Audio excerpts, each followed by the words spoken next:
आज हम पढ़ेंगे रैदास जी के पद। रैदास जी का कवि परिचय है। हिंदी भक्तकालीन काव्य धारा की निर्गुण भक्ति शाखा के विख्यात संत कवि रैदास और उनका नाम था रविदास का जन्म सन 1388 में बनारस में हुआ था। कबीर की भांति रैदास भी मूर्ति पूजा, तीर्थ यात्रा जैसे कर्मकांडों में विश्वास नहीं करते थे। वे हृदय की सच्ची अनुभूति और आपसी सद्भाव को ही सच्चा धर्म मानते थे। उन्होंने अपनी रचनाओं में सरल व्यावहारिक ब्रज भाषा का प्रयोग किया है। अवधी, राजस्थानी, खड़ी बोली, उर्दू, फारसी के शब्द भी भावों और विचारों के अनुरूप प्रयुक्त किए हैं हुए हैं। उपमा और रूपक अलंकारों का स्वाभाविक ढंग से प्रयोग करते हुए कवि ने अपनी सहज भक्ति, आत्मनिवेदन और दैन्य भाव का व्यक्त किया है। उनके द्वारा रचित 40 पद सिखों के पवित्र धर्म ग्रंथ गुरु ग्रंथ साहब में भी सम्मिलित है। उनका निधन सन 1518 में बनारस में हुआ। पाठ परिचय। इस पाठ में मानवतावादी विचारों के सच्चे साधक रैदास विरचित 2 पदों का संकलन किया गया है। पहले पद में कवि प्रभु को भक्त की अपेक्षा श्रेष्ठ एवं सर्वगुण संपन्न प्रमाणित किया है। दूसरे पद में ईश्वर की अपार उदारता, कृपा और समदर्शी स्वभाव का वर्णन किया है। तो यहाँ पर देखेंगे उनके पद।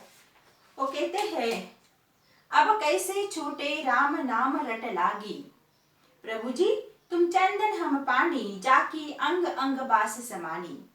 प्रभु जी तुम घन बन हम मोरा, जैसे चितवत चंद चकोरा।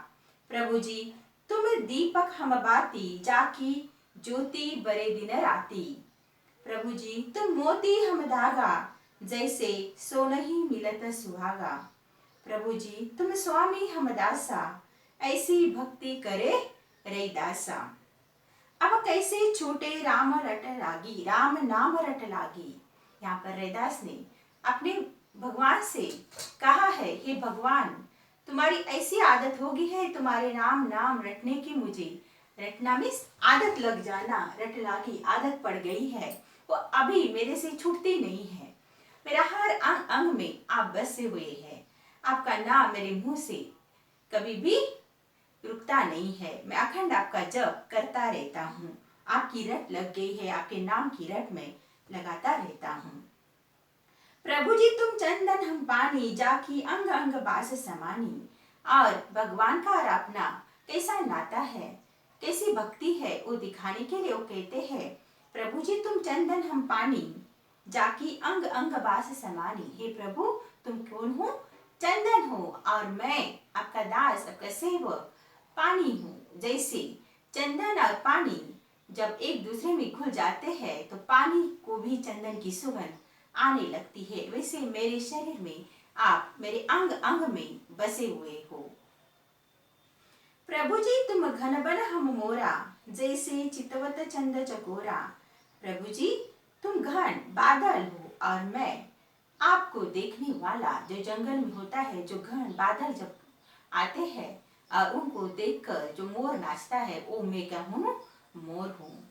और उसके लिए और एक उदाहरण देते हैं, जैसे चितवत चंद चकोरा, जैसे चंद्र का मोहक रूप जो चकोर पक्षी अखंड क्या करता है? निहारता रहता है, वैसे मैं भी आपकी प्रतीक्षा करता रहता हूँ। आपके रूप को क्या करता हूँ? निहारता रहता हूँ। प्रभु जी तुम दीपक हम बाती, जाकी ज्योति बरे दिन राती।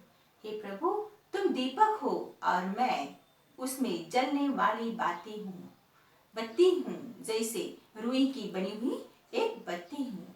जैसे दीपक के लिए वो बाती जलती रहती है, वैसे मैं भी आपके प्रेम और भक्ति में जलता रहता हूँ और उसका प्रकाश बिखरता रहता है। उसी तरह मैं भी आपकी भक्ति और प्रेम का प्रकाश संसार में बिखरना चाहता हूँ।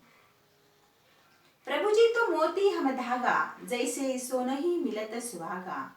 हे प्रभु तुम कौन हो? एक मोती हो, जैसे मोती बहुत ही सुंदर होता है, उसमें चमक होती है, अनमोल होता है, वैसे आप मेरे लिए हो। और उसमें पिरोया हुआ जो धागा है, वो कौन हूँ? कौन है? मैं हूँ, और मैं आपके संपर्क में हमेशा रहता हूँ, आपके साथ में हमेशा रहता है, ऐसे हमारा संबंध है। आप मोती है तो मैं कौन हूँ? धागा हूँ। प्रभु जी तुम स्वामी हम दासा, ऐसी भक्ति करे रैदासा। प्रभु जी तुम मेरे लिए कौन है? एक स्वामी है, तुम मेरे स्वामी हो, तुम मेरे मालिक हो, और मैं आपका क्या हूँ? सेवक हूँ, और मैं ऐसी भक्ति करूंगा और आपके चरणों में वो भक्ति मेरी क्या करूंगा? समर्पित करूंगा। प्रभु जी तुम मोती हम धागा, जैसे सो नहीं मिलत सुहागा। प्रभु जी तुम मोती के समान हो और मैं धागे के समान हूँ। और एक उदाहरण उन्होंने दिया है, सोना ही मिलता सुहागा। सोना ही मीन्स सोना, सुहागा एक सोने को और भी निखारने के लिए प्रयोग किया जाने वाला एक क्षार द्रव्य होता है। जैसे ही उसके संपर्क में आकर सोना क्या हो जाता है? और निखरता है और अच्छा बन जाता है और सुंदर लगने लगता है। वैसे मैं कौन हूँ? आप सोना हो, आप सुहागा हो, तो मैं कौन हूँ? सोना हूँ। आपके संपर्क में आकर मैं और भी निखर जाऊंगा, मैं और भी अच्छा बन जाऊंगा। इस तरह रैदास जी ने अपनी भक्ति का वर्णन अनेक उदाहरण देके किए हैं, और उन्होंने दिखाया है भक्त और भगवान का नाता कैसे अटूट होता है। इसके आगे के पद हम पढ़ेंगे दूसरे पाठ में।